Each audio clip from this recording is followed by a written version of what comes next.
तुझे मैं प्यार करूं और इतना प्यार करूं। এবার বিতর্কের মুখে পড়েছেন জনপ্রিয় সঙ্গীত শিল্পী কৈলাশ খের। শনিবার 25শে এপ্রিল দিল্লিতে আয়োজিত একটি অনুষ্ঠানে বিশেষ অতিথি হয়ে এসেছিলেন এই জনপ্রিয় সঙ্গীত শিল্পী। নির্দিষ্ট একটি বিষয় নিয়ে আলোচনার জন্যই তিনি এই অনুষ্ঠানে যোগ দিয়েছিলেন। আলোচনার মধ্যেই হঠাৎ করে যখন অনুষ্ঠানের সঞ্চালক কৈলাশকে গান গাওয়ার অনুরোধ করেন, ঠিক তখনই রীতিমতো রেগে যান এই সঙ্গীত শিল্পী। কৈলাশ খের তখন বলে ওঠেন, এই বিষয়টি নিয়ে আমি আপত্তি করতে চাই। দীর্ঘদিন ধরে চলছে এই বিষয়টি, এবার এটা পাল্টানো দরকার। এক লাইন গেয়ে দিন। गायक को संगीत को ऐसे बनवाना जाए, जरा 2 लाइन गा दीजिए, मोड़ बना दीजिए दिन का।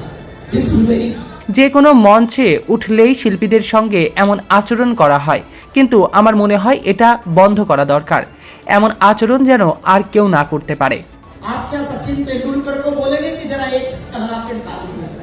সঙ্গে আরও যুক্ত করে এই সঙ্গীত শিল্পী বলেন, আপনারা কি সচিন টেন্ডুলকারকে কখনো বলেন যে একটা ছক্কা মেরে দেখান? নিশ্চয়ই বলবেন না এমন কথা কোথাও বেড়াতে গেলে বা কোথাও ইন্টারভিউ দিতে গেলে। পৃথিবীতে অন্য কারো সঙ্গে কেন কেউ এইরকম আচরণ করতে পারে না? শুধু শিল্পীদের সঙ্গে কেন এমনটা করা হয়?